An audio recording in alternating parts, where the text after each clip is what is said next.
Thank you.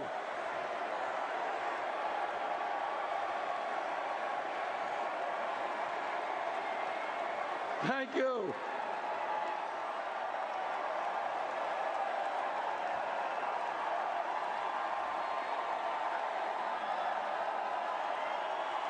Thank you.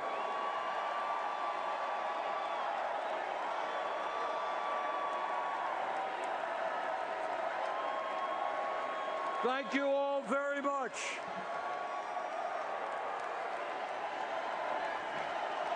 Thank you.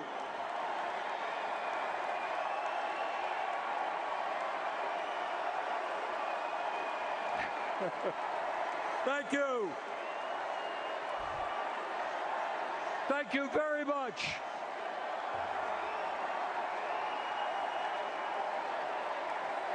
Thank you. Thank you. It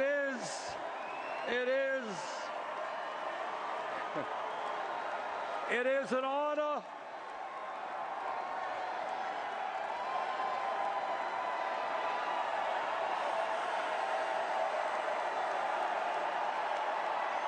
Thank you.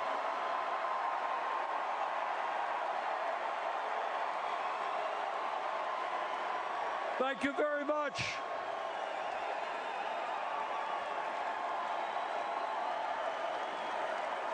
It is an honor to be here tonight.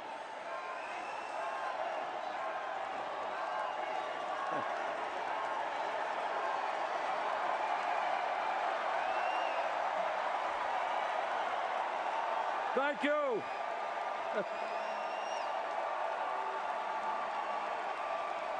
Thank you very much. Thank you. Thank you. It is an honor to be here tonight and to be following in the footsteps of my good friend Elizabeth Warren, and to be here tonight to thank Michelle Obama for her incredible service to our country. She has made all of us proud. Let me begin by thanking the hundreds of thousands of Americans who actively participated in our campaign as volunteers. Thank you.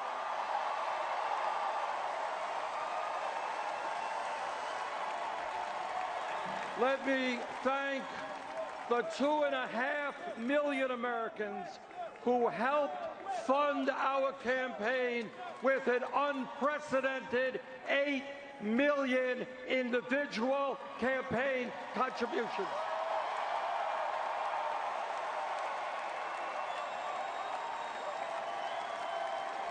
Anyone know what that average contribution was?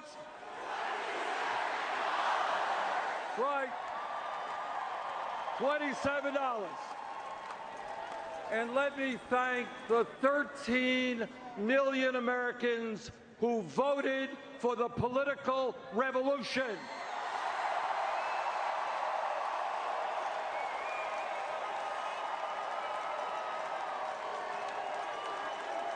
Giving us the 1,846 pledged delegates here tonight.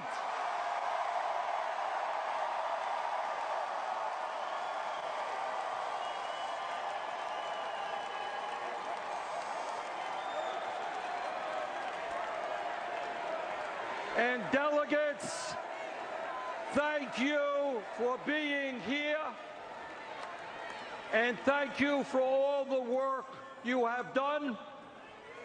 I look forward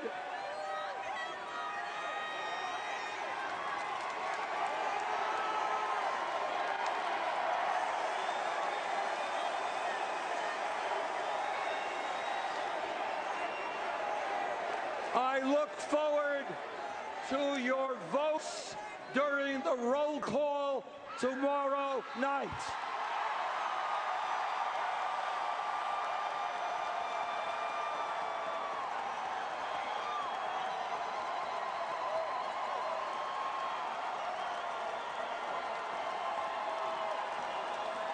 And, and let me offer a special thanks to the people of my own state of Vermont who have sustained me and supported me as a mayor, congressman, senator, and presidential candidate. And to my family, my wife Jane, our 4 kids, and 7 grandchildren, thank you very much. I understand that many people here in this convention hall and around the country are disappointed about the final results of the nominating process. I think it's fair to say that no one is more disappointed than I am.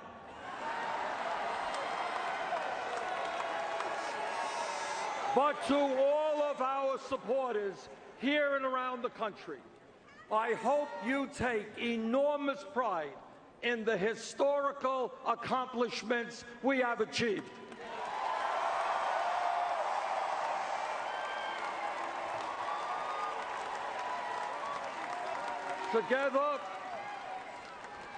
Together, my friends, we have begun a political revolution to transform America, and that revolution, our revolution, continues.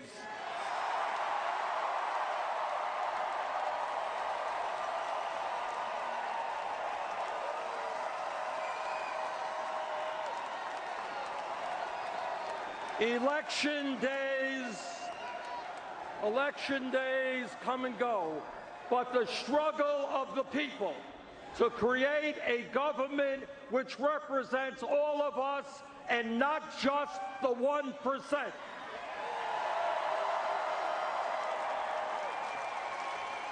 A government based on the principles of economic, social, racial, and environmental justice, that struggle continues.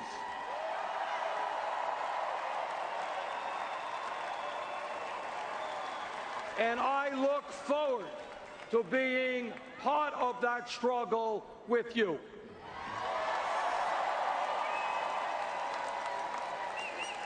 Let me be as clear as I can be. This election is not about, and has never been about, Hillary Clinton or Donald Trump or Bernie Sanders or any of the other candidates who sought the presidency. This election is not about political gossip. It's not about polls. It's not about campaign strategy. It's not about fundraising. It is not about all the things that the media spends so much time discussing.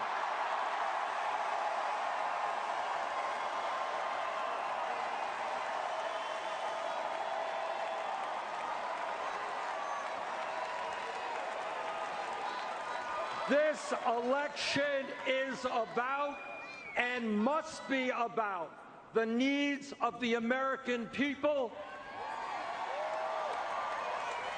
and the kind of future we create for our children and our grandchildren.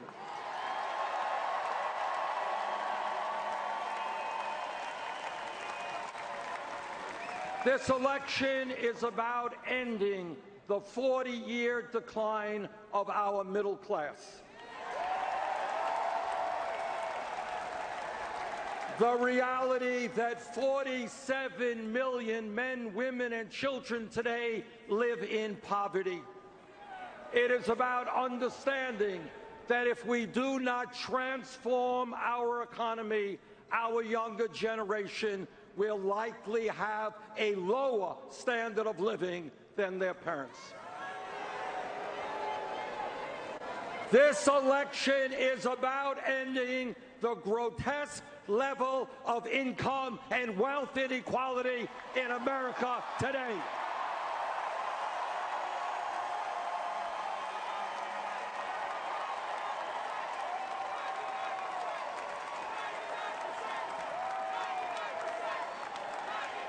It is not moral, it is not acceptable, and it is not sustainable that the top 1/10 of 1% now owns almost as much wealth as the bottom 90%.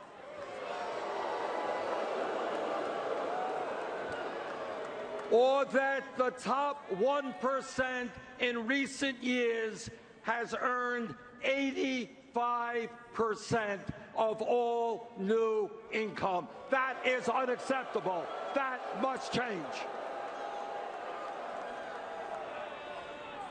This election is about remembering where we were 7.5 years ago when President Obama came into office after 8 years of Republican trickle-down economics. The Republicans want us to forget that as a result of the greed, recklessness, and illegal behavior on Wall Street, our economy was in the worst economic downturn since the Great Depression. That's where we were. That is where we were. Some 800,000 people a month were losing their jobs. 800,000 people. We were running up a record-breaking deficit of $1.4 trillion. And by the way, the world's financial system was on the verge of collapse. That's where we were when President Obama came into office.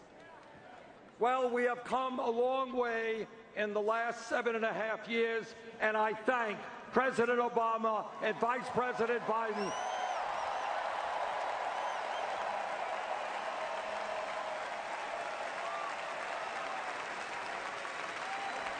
I thank them for their leadership in pulling us out of that terrible recession. Yes, we have made progress, but I think we can all agree that much, much more needs to be done.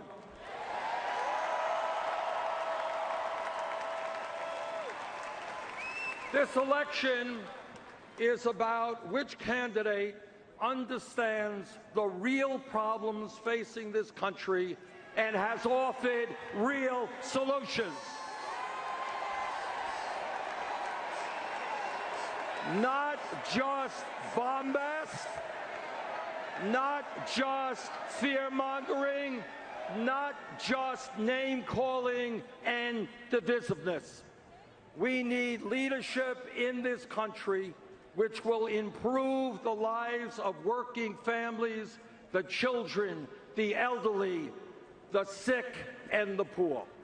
We need leadership which brings our people together and makes us stronger.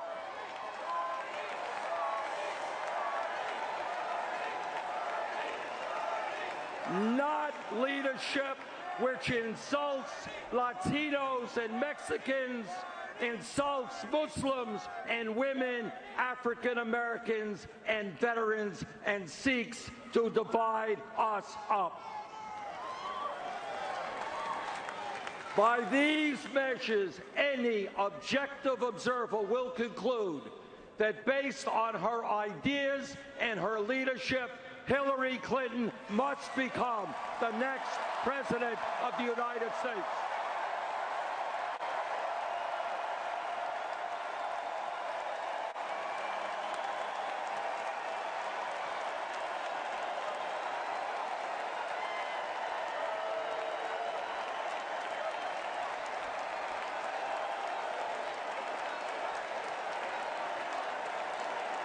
The choice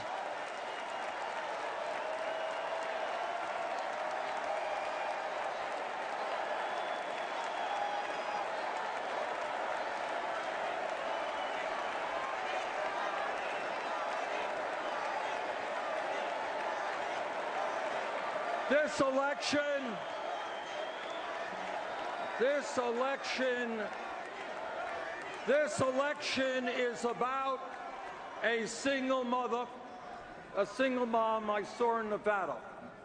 who with tears in her eyes told me she was scared to death about the future because she and her daughter were not making it on the $10.45 an hour she was earning. This election is about that woman and the millions of other workers in this country who are struggling to survive on totally inadequate wages. Hillary Clinton understands that if someone in this country works 40 hours a week, that person should not be living in poverty.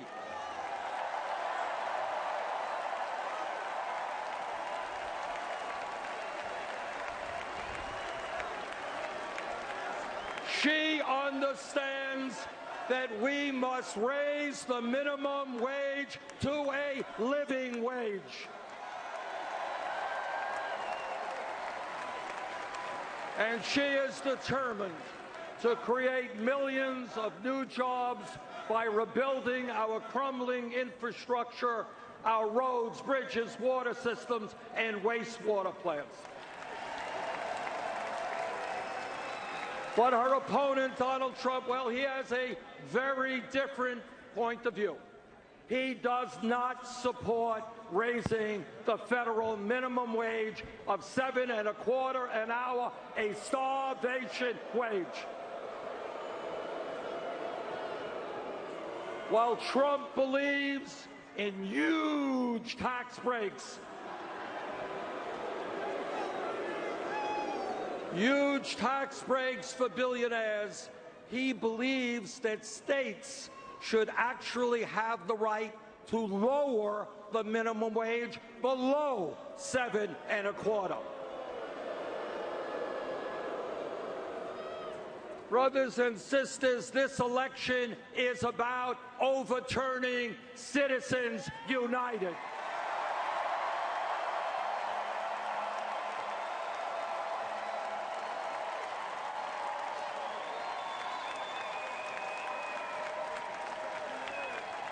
Citizens United is one of the worst Supreme Court decisions in the history of our country. That decision allows the wealthiest people in America, like the billionaire Koch brothers, to spend hundreds of millions of dollars buying elections and in the process undermine American democracy.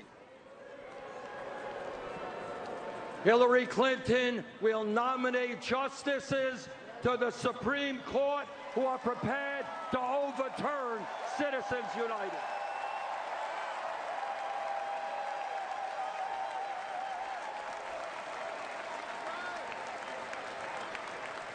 And end the movement toward oligarchy that we are seeing in this country. Her Supreme Court appointments will also defend a woman's right to choose,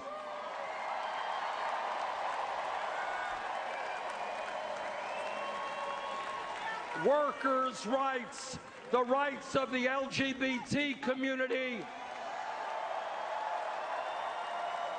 the needs of minorities and immigrants, and the government's ability to protect our environment. If you don't believe that this election is important, if you think you can sit it out, take a moment to think about the Supreme Court justices that Donald Trump would nominate.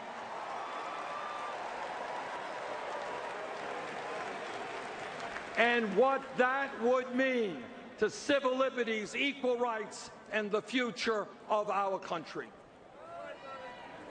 This election is about the thousands of young people I have met all over this country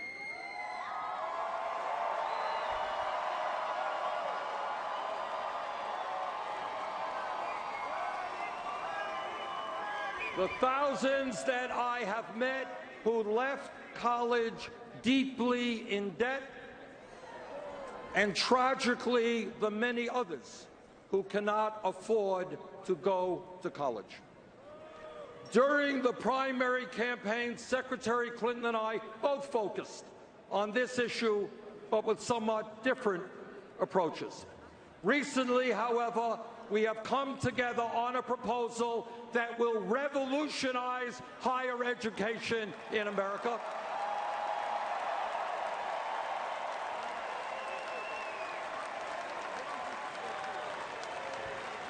It will guarantee that the children of any family in this country with an annual income of $125,000 a year or less, 83% of our population will be able to go to a public college or university tuition-free.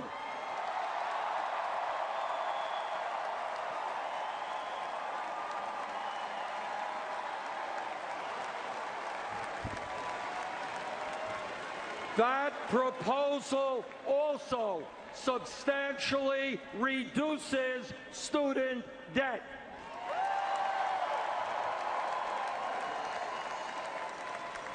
This election is about climate change, the great environmental crisis facing our planet, and the need to leave this world in a way that is healthy and habitable for our children and future generations. Hillary Clinton is listening to the scientists who tell us that unless we act boldly to transform our energy system in the very near future, there will be more drought, more floods, more acidification of the oceans, more rising sea levels. She understands that we can create hundreds of thousands of jobs transforming our energy system.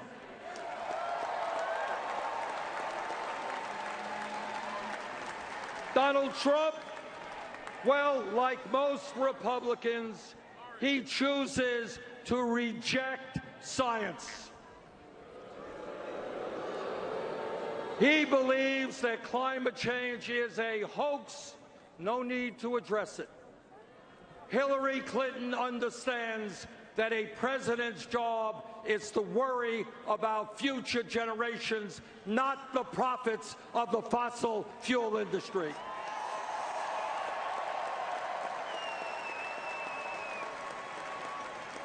This campaign is about moving the United States toward universal health care.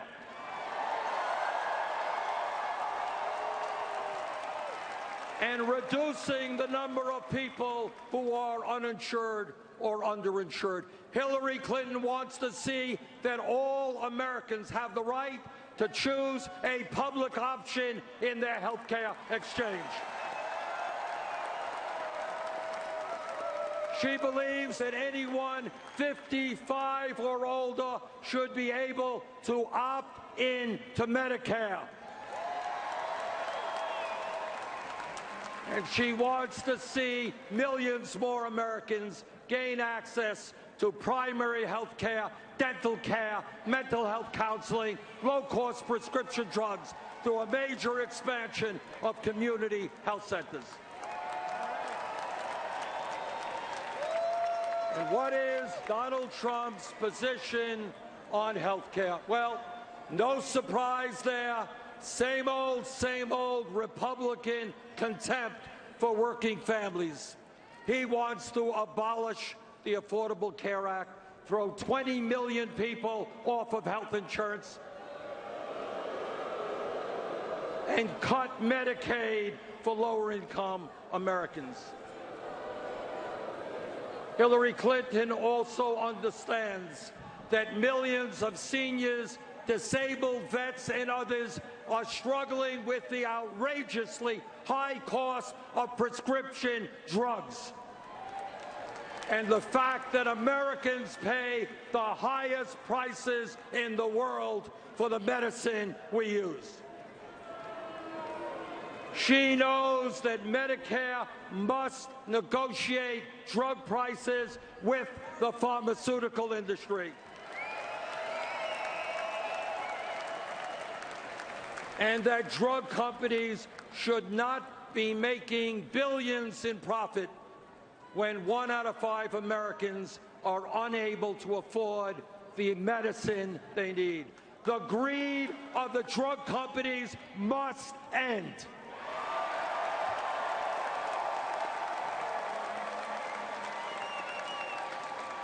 This election is about the leadership we need to pass comprehensive immigration reform and repair a broken criminal justice system.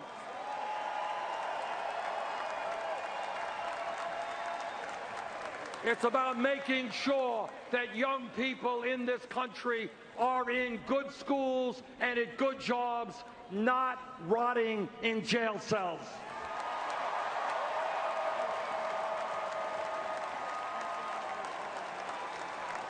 Hillary Clinton understands that we have to invest in education and jobs for our young people, not more jails or incarceration.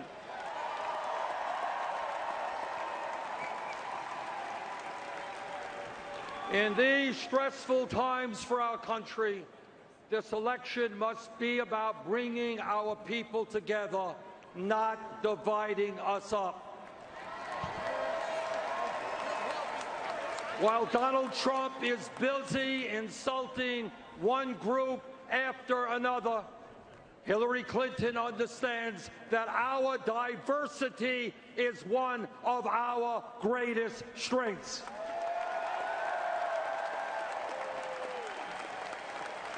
Yes, we become stronger when black and whites, Latino, Asian American, Native American, when all of us stand together. Yes, we become stronger when men and women, young and old, gay and straight, native-born and immigrant, fight together to create the kind of country we all know we can become.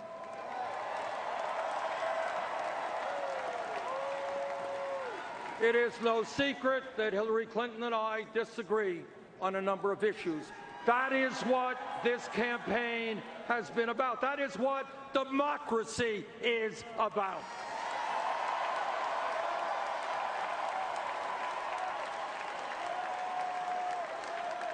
But I'm happy to tell you that at the Democratic Platform Committee, there was a significant coming together between the two campaigns, and we produced by far the most progressive platform in the history of the Democratic Party.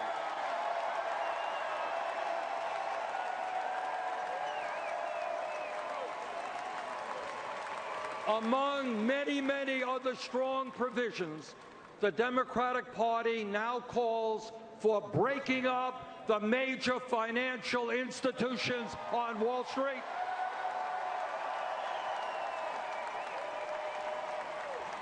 And the passage of a 21st century Glass-Steagall Act.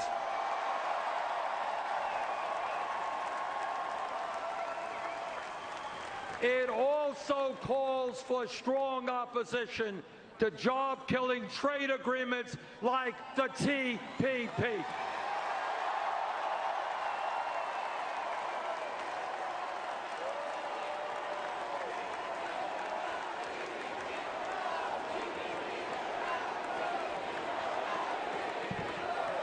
Our job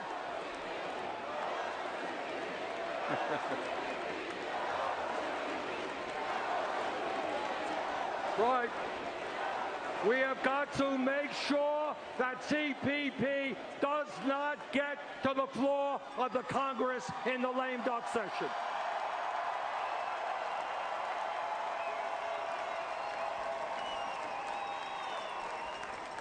Our job now is to see that strong Democratic platform implemented by a Democratic-controlled Senate,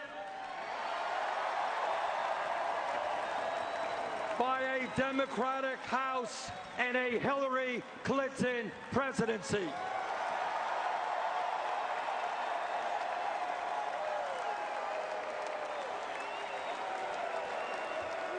And I am going to do all that I can to make that happen.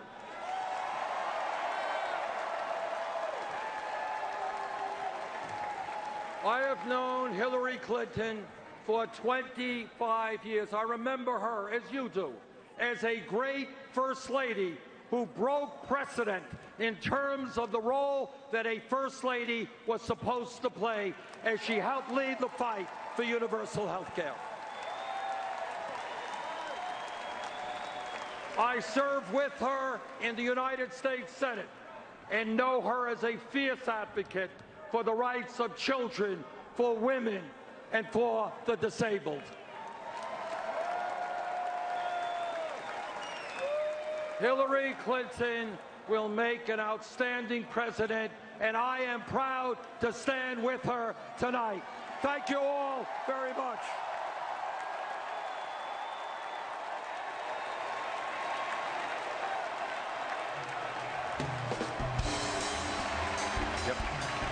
Bernie Sanders with a lengthy speech, but a wholehearted endorsement of Hillary Clinton, a woman who he bitterly fought, and almost taking a bit of a victory lap for some of the progressive victories, the things that he had fought for, and much of what you heard tonight could have been heard in many of his speeches along the way. Chuck, your thoughts? Yeah, it was definitely felt like a stump speech. I call it a trust but verified. He's saying to his supporters, look, I trust her, but I'm also going to verify that I trust her. But look, the biggest speech of the night, Michelle Obama.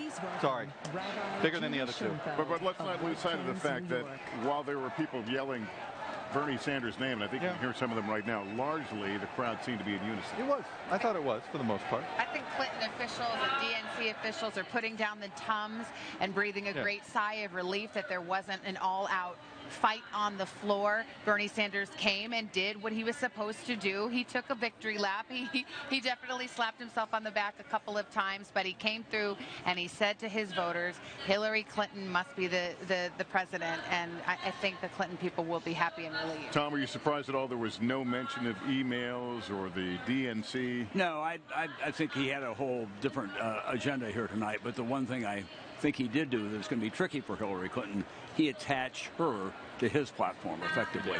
And she's going to have to finesse that coming out of here, because the fact is it is a progressive platform, but it goes more left than most people are prepared to accept at this point.